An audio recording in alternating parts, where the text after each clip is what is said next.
जो पाकिस्तान है उसने पिछले 70 सालों से वो एक प्रॉक्सी वॉर की सिचुएशन में शुरू से रहा है। जब कश्मीर के हालात थोड़े ठीक होने लगे तो they have shifted their strategy to Poonch Rajouri.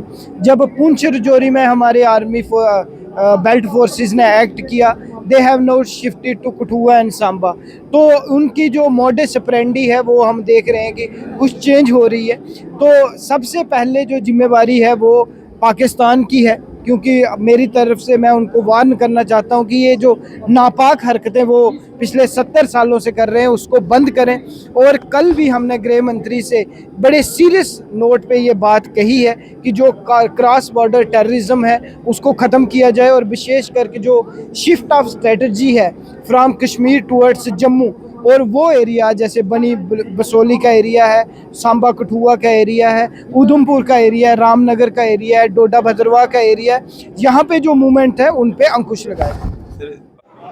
MLA Ramnagar Sunil Bhardwaj ji हमारे साथ मौजूद हैं, भारतीय जनता पार्टी सीनियर नेता हैं। बात करेंगे भारद्वाज साहब, कैसे देखते हैं ये जो वक्फ बोर्ड अमेंडमेंट जो हुई है इसमें बिल में, कैसे देखते हैं? आज काफ़ी शोर शराबा जो है वो असेंबली में देखने को मिला। देखिए, पहले तो मैं यही कहूँगा कि जो एनसी और कांग्रेस गवर्नमेंट है लोगों को गुमराह करने की कोशिश कर रही है। जहाँ तो इनको चीज़ें पता नहीं है, अगर इनको पता है तो वो लोगों को बेवकूफ़ बना रहे हैं। क्योंकि जो bill lower house of parliament में पास हो गया, राज्यसभा में पास हो गया, and which has got the president assent, now it is a act and it is implemented across India. और इसके अलावा अभी काफ़ी सारी रिट पिटीशन जो है उस बिल के खिलाफ सुप्रीम कोर्ट में है।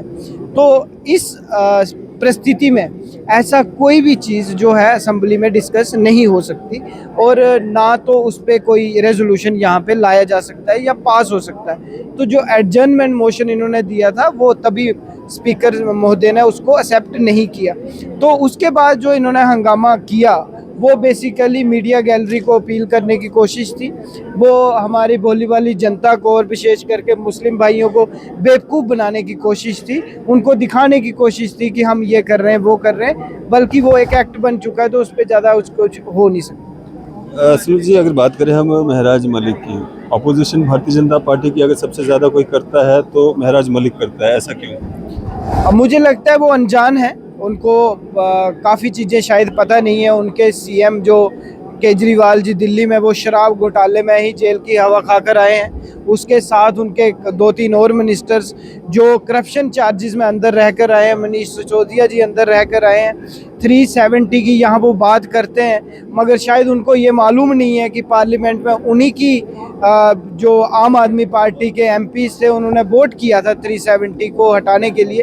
तो मुझे लगता है वो शायद पढ़ लिख के नहीं आते हैं, और एक मीडिया टीआरपी गेन करने के लिए कुछ भी बकते हैं, तो उनको ज़्यादा सीरियस लेने की जरूरत नहीं है। वो तो ये भी कह रहे हैं कि बीजेपी के नेता जो हैं, एमएलए जो हैं, वो घर में बीवी से मार खा करके सुबह असेंबली में आ जाते हैं। देखिए, मुझे लगता है कि देश बड़ा संजीदगी से एक लीडर को सुनता है, लोग भी बड़ी संजीदगी से सुनते हैं, और एक लीडर एक एरिया का, एक कॉन्स्टिट्यूंसी बल्कि पूरे जम्मू कश्मीर का एक रोल मॉडल भी होता है। तो लिहाजा ऐसी पर्सनल टिप्पणी करना अच्छी बात नहीं है, और मैं उनको अपनी तरफ से यही सुझाव दूंगा कि लोगों के घरों में क्या चल रहा है या लोगों की बीवियों पे कंसंट्रेट करने की बजाय वो अपने घर में देखें, अपनी बीवी पे कंसंट्रेट करें, तो ज़िंदगी उनकी बहुत अच्छे से निकल जाएगी। बलवंत सिंह मनकोटिया कह रहे हैं कि महराज मलिक काफ़ी सारे एफआईआर उसके ऊपर रजिस्टर्ड हैं, एजेंसीज को चाहिए कि उस पर नज़र रखी जाए, उसके फ़ोन जो हैं वो टैप किए जाएं, कुछ एंटी नेशनल एक्टिविटीज़ तो नहीं वो कर रहे। देखिए, ये तो मुझे लगता है ये it is none of my domains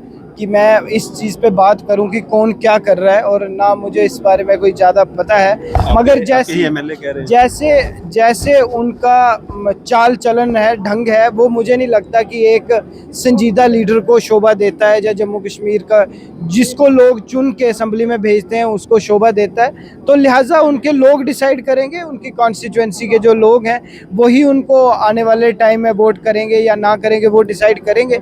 मगर मेरी तरफ से तो यही कहना है कि एक लीडर रोल मॉडल होता है, जैसे मैंने पहले भी कहा, तो आपका चाल चलन बिहेवियर वैसा होना चाहिए। तो उस पर ज़्यादा पर्सनल मैं किसी पे टिप्पणी करना नहीं चाहता। सुनील जी, असेंबली अब 11 तारीख तक चलेगी, रामनगर कॉन्स्टिट्यूंसी के लिए आप क्या और करने वाले हैं? देखिए, बहुत Ramnagar constituency which has been neglected over the last 70 years. जैसे कि जब भी मुझे बात करने का मौका मिला है, मैंने जितनी भी परेशानियां हैं वो बाहर रखी हैं, असेंबली के फ्लोर पे रखी हैं। कल भी जैसे माननीय गृह मंत्री जी से हमारी बात हुई तो जो सिक्योरिटी के इश्यूज़ मेरे एरिया में हैं, आज डुड्डू बसंतगढ़ का एरिया, उज्जैन नदानी या स्योधार का एरिया, वहाँ पे टेररिस्ट मूवमेंट्स हैं। तो वो क्यों है? क्योंकि जो रोड इंफ्रास्ट्रक्चर उस एरिया तक नहीं बन पाया। तो 70 सालों में वो एरिया जो एक टूरिज़्म का हब हो सकता था, उसको कभी डेवलप नहीं किया गया।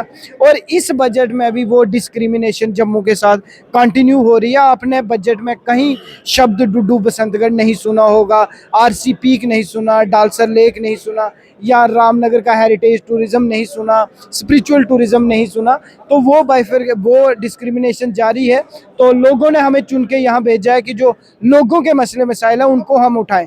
आज भी मेरा 8 नंबर पे जो क्वेश्चन लगा था वो जेजेएम को लेके था, मगर इन्होंने वही फिर से शरारत की, पूरे हाउस को डिसरप्ट किया, तो आज क्वेश्चन और चल ही नहीं पाया। तो मेरा कहना यही है कि 7-8 साल के बाद लोगों को एक कानून साज असेंबली मिली है, और गरीब जनता है, दूर दराज की जनता है, बेचारे कहीं पानी नहीं है, कहीं स्कूल में टीचर नहीं है, कहीं हॉस्पिटल्स में डॉक्टर नहीं है। लिहाजा उस पर बात हो, उस पर काम हो, डिपार्टमेंट्स को ग्रिल किया जाए ताकि जो बिगड़ा हुआ सिस्टम चल रहा है उसको ठीक किया जाए। सर, 370 से पहले जब भी कोई आतंकवादी घटना घटती थी तो सरकार को दोषी ठहराया जाता था। अब जब होम डिपार्टमेंट सेंटर के पास है तो अभी भी आप देख रहे हैं कठुआ में जो है आतंकवादी घटनाएं जो है वो लगातार घट रही है, हमारे जवान शहीद हो रहे हैं। उससे पहले भी कई बार जो है आतंकवादी घटनाएं हुई। अब कौन है दोषी?